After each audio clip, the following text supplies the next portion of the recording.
Assalaamu calaykum daawadayaal ku soo dhowaada muuqaal kale oo ku saabsan buuggii ahaa The Lady or the Tiger ee qeybtii shanaad weye qeybtan sidaan videogii hore aan kusoo sheegayba qeybtii afraad gabadhii iyo wiilkii maadaama ay isjeclaadeen oo mataqaanaa ay saaxiibo noqdeen gabadhan ay ahayd gabar boqortooyo ah wiilkan oo kasoo jeeday family faqri ah ama family hoosaad ah marka waxaan dhahnay boqorkii baa waxa uu u yimid wiilkii iyo gabadhii oo isla fadhiya marka wiilkii buu xabsiga dhigay marka sheekada halkaas ayay maraysay marka qeybtan shanaad sidan ay ku bilaabanaysaa when her father's man took her lover away she too saw the danger immediately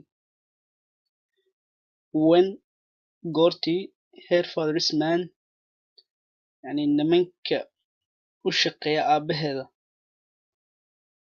took her lover away yani markii nimanka aabaheeda u shaqeeya ama nimanka odayga ka amar qaata ay qaadeen took waxa weye waa qaaditaan her lover jecelkeedii away macnaa ay ka qaadeen took away ay iyada ka qaadeen she too saw the danger immediately durbaba iyada waxay dareentay khatar inay jirto marka maadaama odayga dadkan khaladka gala uu u sameeyey barnaamij sidaan hore kusoo sheegnayba lagu yaraynayo marka waxay durbaba ogaatay marka masaaib aragtay inay khatar marka ay jirto marka danger waa khatar immediately waxa weye waa durbaba isla markiiba macnaha isla markaasba macnaha she knew way ogeyd she knew very well aad bay u garanaysay macnaha what was going to happen next waxa xiga ee dhici doona yani si zaaid bay u garanaysay she knew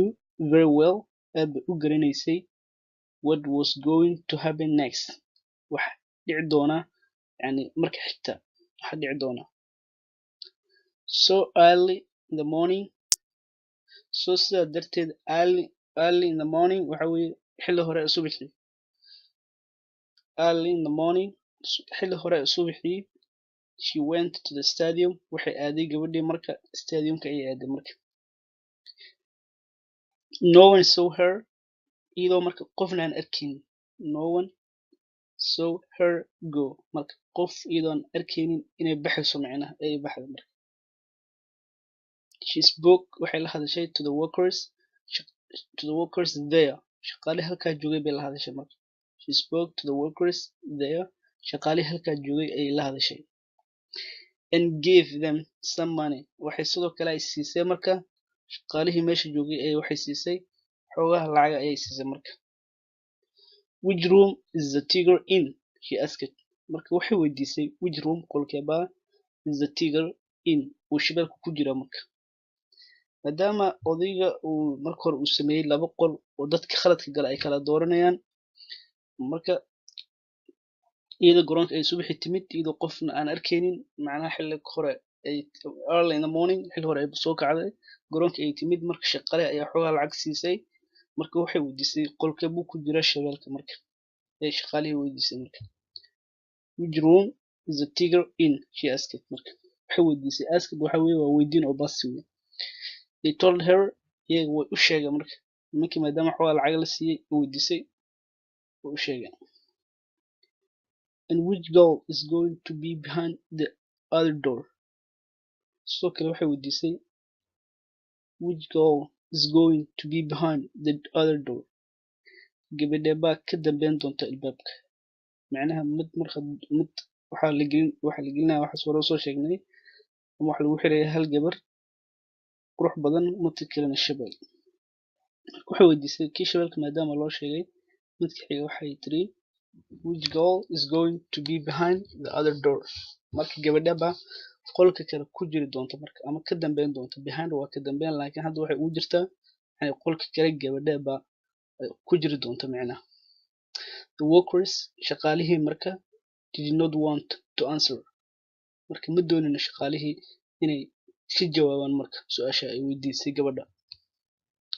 sababta ugu doonin waxaa weeye they were afraid way baqanayaan marka nimankan way baqanayaan maadaama ay boqorka u shaqeeyaan waxay ka baqaneen inuu boqorka ogaado marka.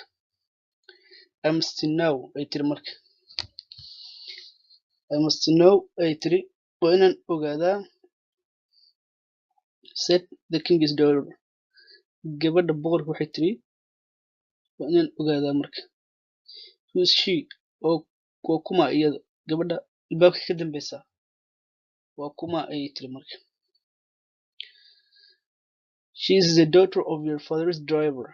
Marka waxay ugu jawaabeen nimankii she is gabadha halkaa ku jirtay waa the daughter of your father's driver.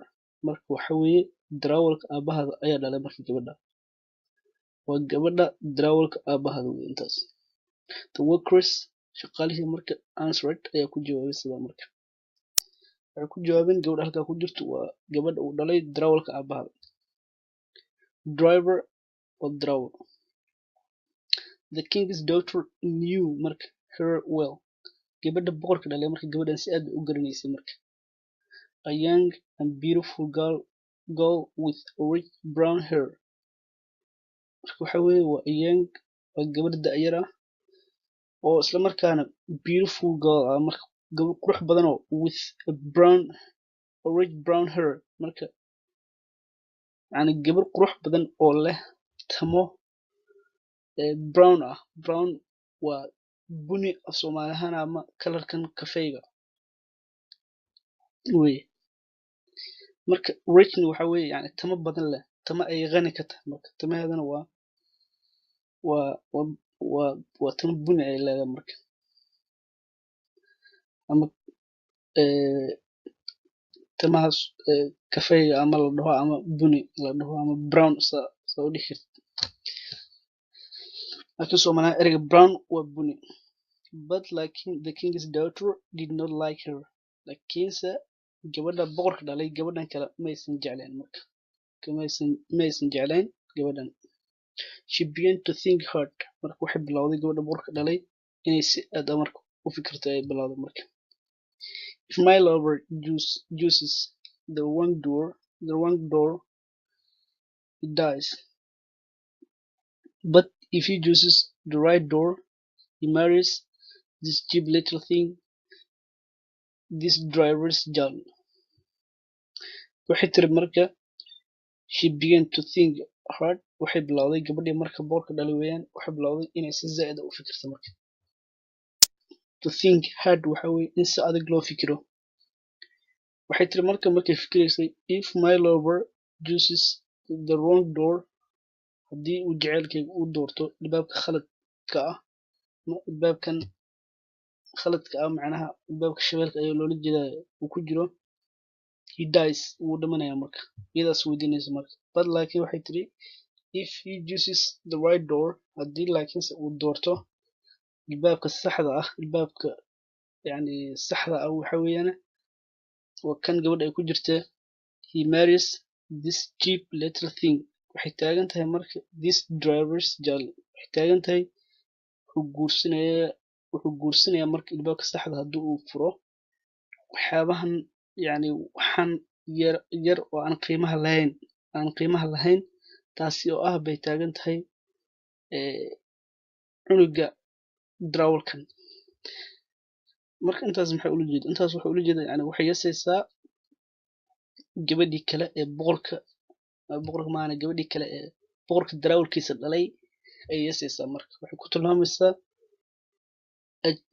this cheap little thing ay ku tilmaamaysaa marka wax aan qiimo lahayn oo yar bay ku tilmaamaysaa marka ay taagan tahay. Cheap waxa weeye waa wax qiimo aan lahayn wax raqiis weeye. Little thing wax yar weeye shay yar weeye ay ku tilmaamaysaa marka gabadhii uu dhalay darawalkii oo meesha ku jirtay.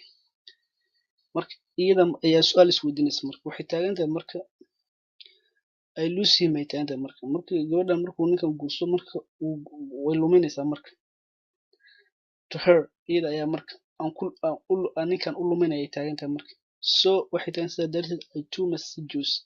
Sidaa darteed aniga xataa waa inaan sidoo kale aan wax doortaa ay taagan tahay marka. So sidaa darteed I too must choose. Sidoo kale anigu xitaa waa inaan wax aan doortaa marka waxay kala dooranaysaa waa in ninkan yani ay badbaadiso oo albaabka saxda inuu doorto oo gabadhan guursado ama inaysan saacidino oo iyadana ninkii meesha ku dhinto shabeelka uu cuno oo sidaas ku weysa marka naftarkeeda waa inay wax doortaa marka sidaas ay leedahay gabadha boqorka dhalay.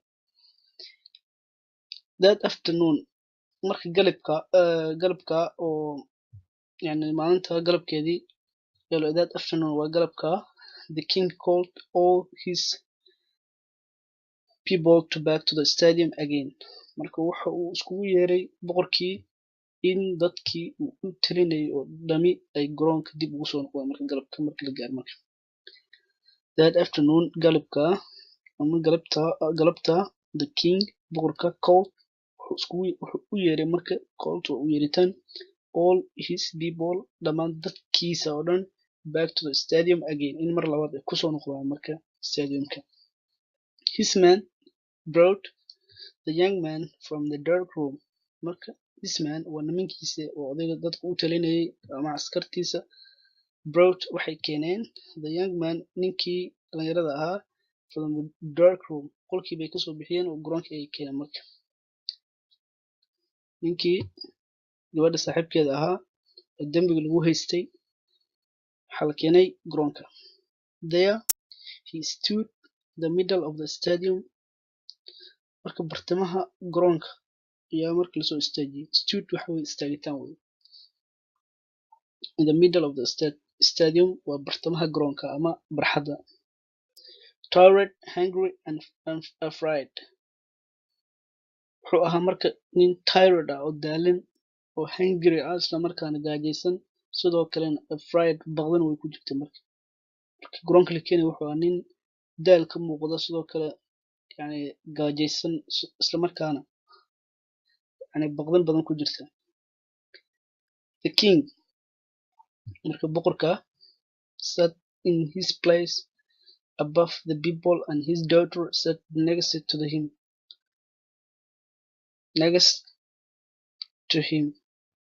Marka waxaan raanay the king sat in his place above the people. Marka boqorkan dhismihiisii meel fog ku yaala ama meel sare ku yaala ayuu fadhiistay marka. Sat waxay fadhiisataan waaye in his place waa booskiisa above the people waa meel sare wey meel sare dad ka sareysa ayuu fadhiistay marka. Ilaa maadaama uu boqor yahay meel sare uu fadhiisanaya. And his daughter gabadhiisana sat next to him meel asiga ku dhegan marka kursi isku dhac ama meel aan la fadhiisto asiga ku dhegan ay gabadhiina fadhiisatay weeyaan. She did not move marka iyadoo ma aysan dhaqaaqin marka ma aysan dhaqaaqin markay meesha fadhiisanaysay.